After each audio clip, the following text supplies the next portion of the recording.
श्री राधा वल्लभ श्री हरिवंश। आज हमारे श्रीमद् भागवत का 16वां पाठ है, जिसमें कि श्री कृष्ण का द्वारका गमन है।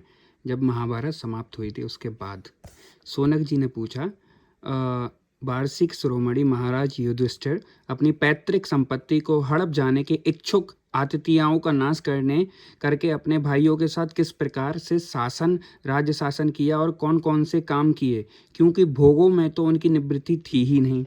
सूत जी कहते हैं, संपूर्ण सृष्टि का उज्जीविल करने वाले भगवान श्री हरि परस्पर ही कलहाग्नि से दुग्ध कुरुवंश को पुनः अंकुरित कर और युधिष्ठिर को उनके राज्य सिंहासन पर बैठाकर बहुत प्रसन्न हुए।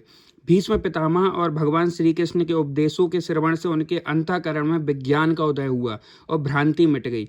भगवान के आश्रय में रहकर वे समुद्र पर्यटन सारी पृथ्वी का इंद्र के समान शासन करने लगे। भीमसेन आदि उनके भाई पूर्ण रूप से उनकी आज्ञाओं का पालन करते थे। युधिष्ठिर के राज्य में आवश्यकता अनुसार यथेष्ट वर्षा होती थी। पृथ्वी में समस्त अभीष्ट वस्तुएं पैदा होती थी। बड़े बड़े थनों वाली बहुत सी गौएं प्रसन्न रहकर गौशालाओं को दूध सींचती रहती थीं। नदियां, समुद्र, पर्वत, वनस्पति, लताएं और औषधियां प्रत्येक ऋतु में यथेष्ट रूप से अपनी अपनी वस्तुएं राजा को दे देती थी। अजात शत्रु महाराज युधिष्ठिर के राज्य में किसी प्राणी को कभी भी आदि व्याधि अथवा दैविक, भौतिक और आध्यात्मिक क्लेश नहीं होते थे।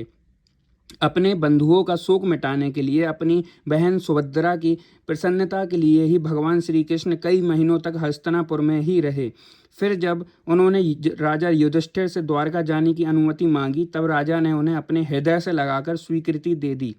भगवान उनको प्रणाम करके रथ पर सवार हुए। कुछ लोगों समान उम्र वालों ने उनका आलिंगन किया और कुछ छोटी उम्र वालों ने प्रणाम।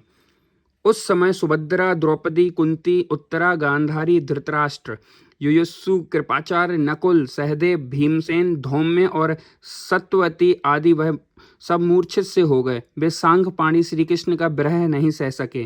भगवत भक्त सत्पुरुषों के संग से जिसका दुस्सह छूट जाता है, वह विचारशील पुरुष भगवान के मधुर मनोहर सुयस को एक बार भी सुन लेने पर फिर उसे छोड़ने की कल्पना भी नहीं कर सकता।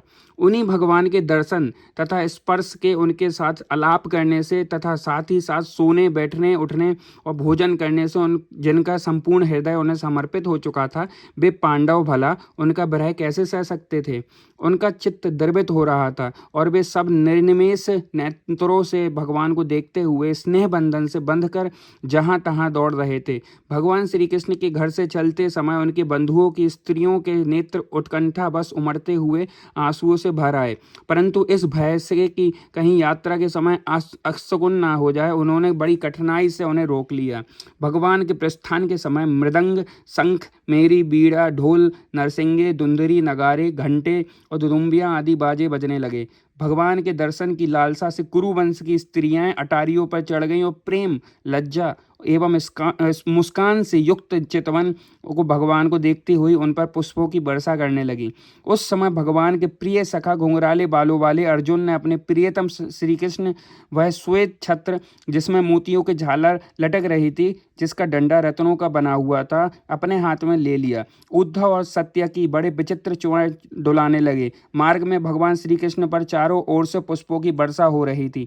बड़ी ही मधुर झांकी थी। जहां तहां ब्राह्मणों के दिए हुए सत्य आशीर्वाद सुनाई पड़ रहे थे। वे सगुण भगवान के तो अनुरूप ही थे, उनके क्योंकि उनमें सब कुछ है, परंतु निर्गुण के अनुरूप नहीं थे, क्योंकि उनमें कोई प्राकृतिक गुण नहीं है। हस्तिनापुर की कुलीन रमणियां, जिनका चित्त भगवान श्री कृष्ण में ही रम गया था, आपस में ऐसी बातें कर रही थी कि जो सबके कान और मन को आकर्षित कर रही थी।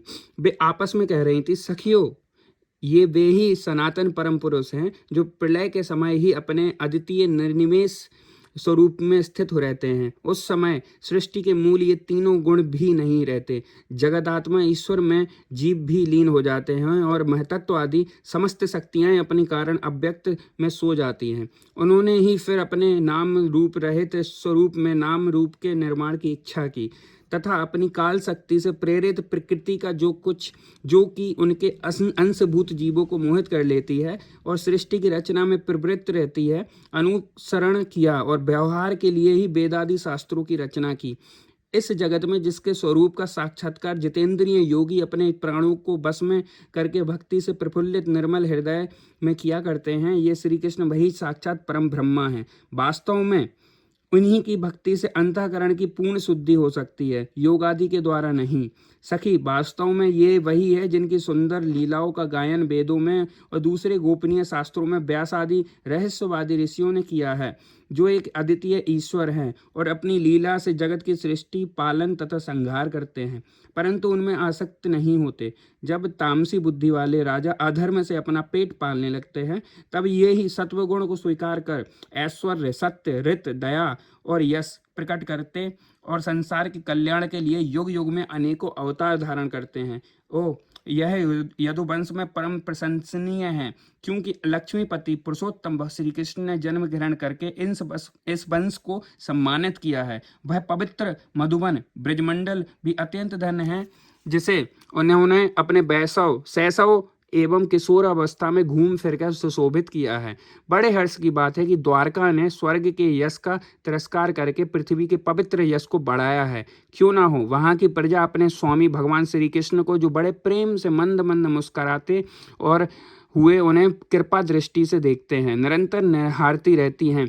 सखी, जिनका इन्होंने पणि ग्रहण किया है, उन स्त्रियों ने अवश्य ही व्रत, स्नान, हवन आदि के द्वारा इन परमात्मा की आराधना ही की होगी, क्योंकि वे बार बार इनकी इस अधुर सुधा का पान करती रहती हैं, जिसके स्मरण मास से ही ब्रज बालाएं आनंद से मूर्छित हो जाया करती थीं।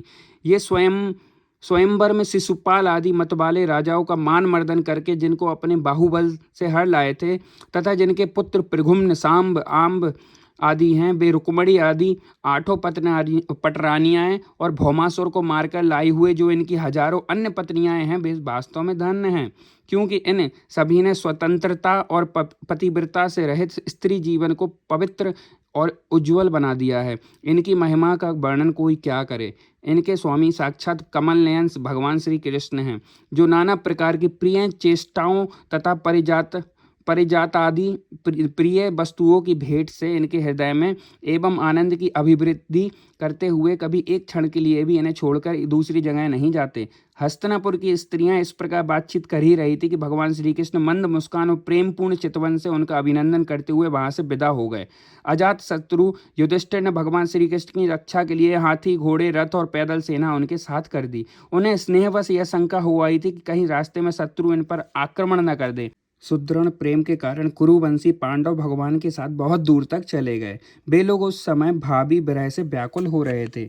भगवान श्री कृष्ण ने उन्हें बहुत आग्रह करके विदा किया और सात्यकी, उद्धव आदि प्रेमी मित्रों के साथ द्वारका की यात्रा की। सोनक जी, वे कुरु, जांगल, पांचाल, सूरसेन, यमुना के तटवर्ती प्रदेश, ब्रह्मावर्त, कुरुक्षेत्र, मत्स्य, सारस्वत और मरुधन्व देश को पार करके सौबीर और आभीर देश के पश्चिम आनर्त देश में आए। उस समय अधिक चलने के कारण भगवान के रथ के घोड़े कुछ थक से गए थे।